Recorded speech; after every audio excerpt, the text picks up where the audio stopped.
ఈ personality development లో కానీ ఇంట్రాస్పెక్షన్ క్లాసెస్ అని మన స్కై సెంటర్స్, ప్రతి ఊళ్ళోనూ ఎన్నో స్కై సెంటర్స్ ఉన్నాయి. మీరు ఏ స్కై సెంటర్కి వెళ్ళగలిగినా అక్కడ వాళ్ళు ఇంట్రాస్పెక్షన్ క్లాసెస్ ఇస్తారు.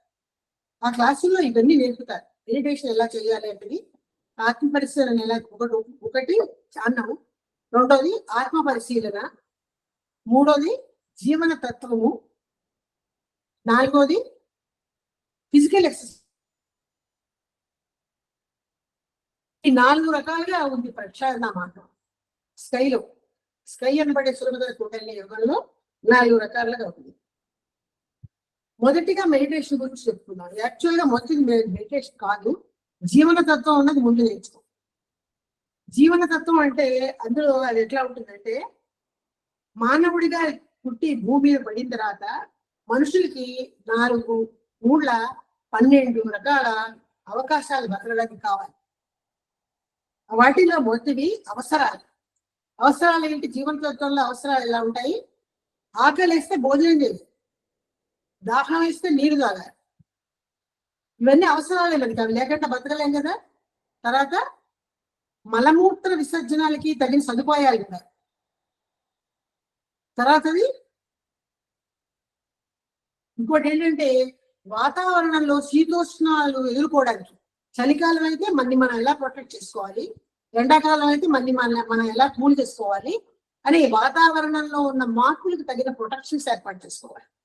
ఇవి అవసరాలు అనమాట. మనిషిగా జన్మెత్తిన వాళ్ళందరికీ అవసరాలు ఉండి తీరుతాయి. తర్వాత రక్షణలు ఒక 3 ఉంటాయి. రక్షణలు ఎలా ఉంటాయంటే, మనకి రక్షణ కావాలి. మనకి శత్రువులు ఉంటారు, ఒకళ్ళు ఇద్దరు, వాళ్ళు మనకి కీడు చేయాలని చూస్తారు, మనని బ్లాక్ చేయాలని, మనని కొట్టాలని, మన మీద ఏదో చేయాలని, పొగ తెచ్చుకోవాలని శత్రువులు ఉంటారు. కాబట్టి శత్రువుల నుంచి మనం రక్షణ ఏర్పాటు చేసుకోవాలి. అంతేకాకుండా పాము, తేలు లాంటి విష జంతువుల నుంచి కూడా మనకి రక్షణ కావాలి.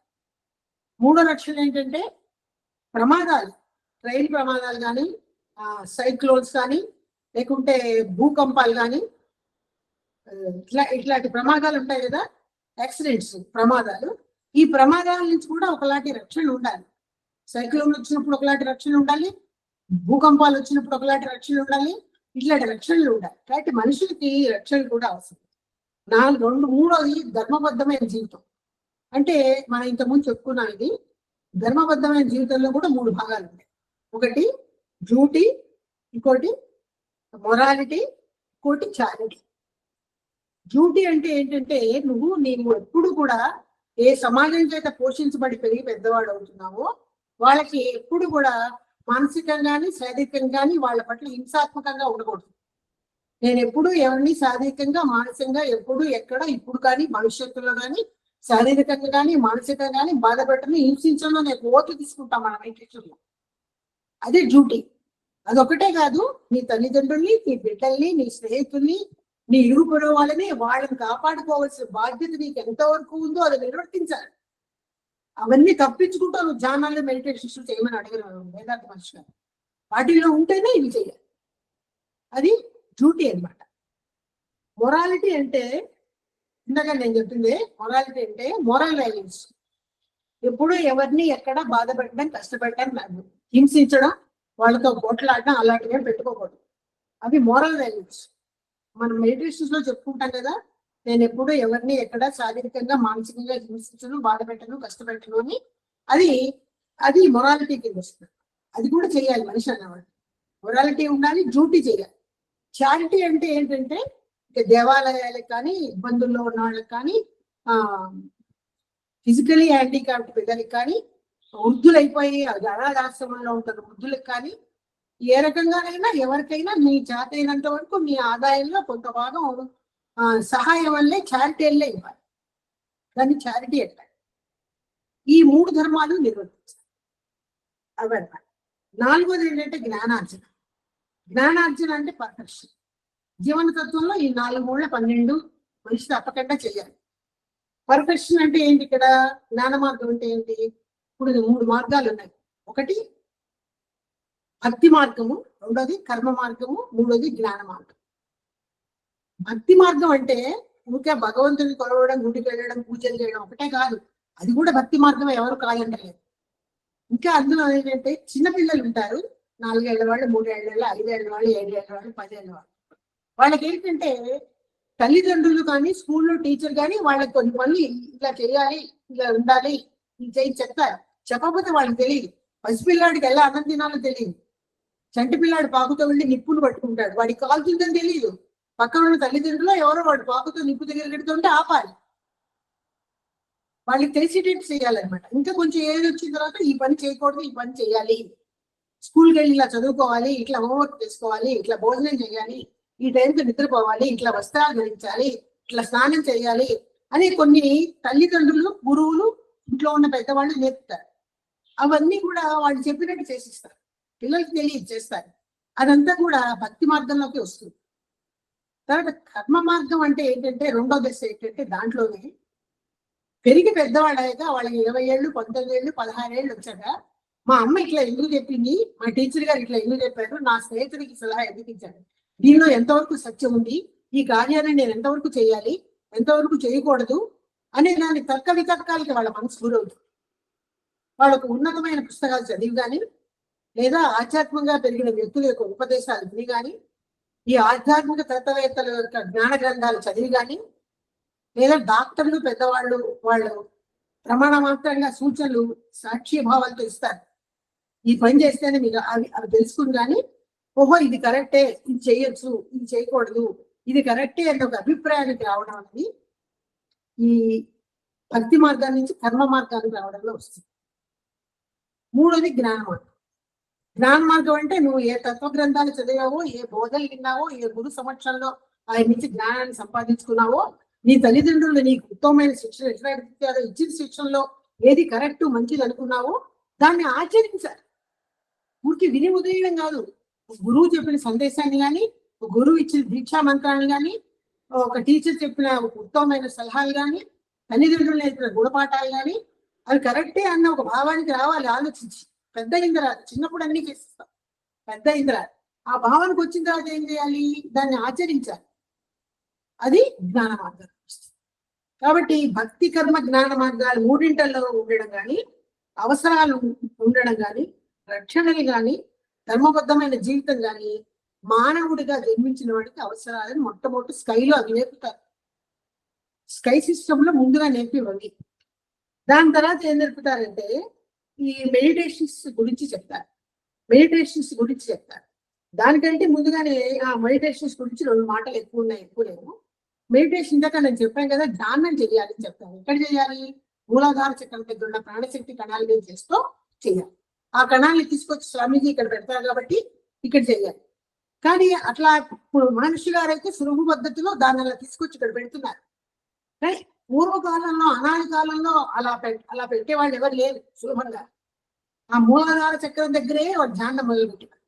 మహానుభావులు ఎంతమంది తరించారు చేసేట్లా.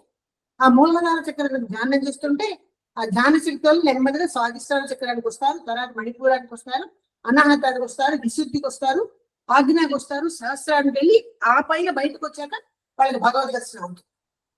ఈ చక్రాల దగ్గర దాటుకుంటూ పైకి వచ్చే టైంలోనే వాళ్ళకి అనేక శారీరకమైన అనారోగ్యం కానీ, మానసికమైన వేదనలు కానీ ఎంతో ఎదుర్కొన్నారు. ఒక్కోటి 7 సంవత్సరాలు 12 సంవత్సరాలు అలా పట్టింది వాళ్ళకి ఈ కుండలిని యోగాన్ని అభ్యసించడానికి. ఎంతమందో మహానుభావులు అలాంటి వాళ్ళు ఉన్నారు. కానీ మహర్షి గారు ఏం చేశారంటే సులభతరం చేసి ఆయన కేవలం 3 వేళ్ల స్పర్శతోనే మూలాధార చక్రంలో ఉన్న కుండలిని పవర్ని వెన్నుముక ద్వారా తీసుకొచ్చి ఇక్కడికి ఎదిరికిస్తారు. ఆయన తన శిష్యులు ఎంతమందికో నేర్పారు. ఇప్పటికీ స్కై సెంటర్స్ లో ఆ రకంగా ఆ కుండలిని పవర్ని లేపి ఇక్కడ పెట్టడం అనేది ఎంతమందో మాస్టర్స్ నేర్పుతున్నారు. వాళ్ళందరూ నేర్పుతున్నారు. మాస్టర్స్ అందరూ ఆ ఇనిషియేటివ్స్ తీసుకుంటారు, వాళ్ళు ట్రైన్ అప్ అవుతారు, వాళ్ళు నేర్పుతున్నారు. ఇప్పటికీ ఇక్కడ పెట్టినప్పుడు ఇక్కడ ధ్యానం చేయడం తేలిక.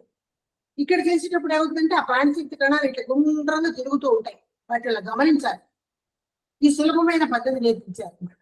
ఈ ధ్యానాలు చెయ్యాలి ప్రాణశక్తి కణాల మీద మొదలుపెట్టి. ఇలా చేస్తున్నంత మాత్రాన ఫస్ట్ స్టెప్ ఏం చేయాలంటే ధ్యానాలు నేర్చుకునేటప్పుడు అటాచ్మెంట్ విత్ డిటాచ్మెంట్ అంటారు. అంటే ఈ సంసార ధర్మాలన్నింటినీ వదిలేసి సన్యాసం తీసుకుని అడవికి వెళ్ళి చేసే పద్ధతి పూర్వకాలంలో ఉంటదే. అది అప్పుడు వాళ్ళు పాపం అదే ఆచరించారు, వాళ్ళకి అది తప్పలేదు.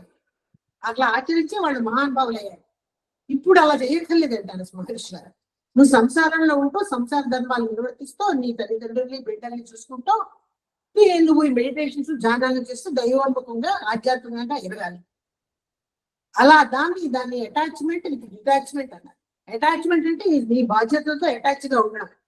డిటాచ్మెంట్ అంటే వీటితో ఒక లిమిట్ లో ఉండాలి, ఒక పద్ధతిగా ఉండాలి. నీ తల్లిదండ్రుల్ని చూడమన్నారు కదా అని వాళ్ళ మీదే ప్రేమను పెంచుకుని నీ బిడ్డల్ని భార్యని నెగ్లెక్ట్ చేయకూడదు, నీ ధ్యానాలను నెగ్లెక్ట్ చేయకూడదు, నీ పిల్లల్ని అతిగా ప్రేమించి వాళ్ళతోనే నీ ప్రపంచం బతకూడదు. ఒక లెవెల్ వరకు పిల్లల పట్ల బాధ్యత ఉండాలి, ప్రేమ ఉండాలి, మితిమీరి ఉండకూడదు. ఏది ఇప్పుడు భోజనం చేయాలి, అది ఎక్కువ తినకూడదు. ఎక్కువ తింటే ఇండైజెషన్ అరగదు. ఎంతో ఒక పరిమితి, ఒక పద్ధతి ఒక దాన్ని ప్రవేశపెట్టారు ఆయన. పరిమితి అంటే దానికి లిమిట్ లో ఉండడం, పద్ధతి అంటే ఈ టైంలో ఇదే చేయాలి.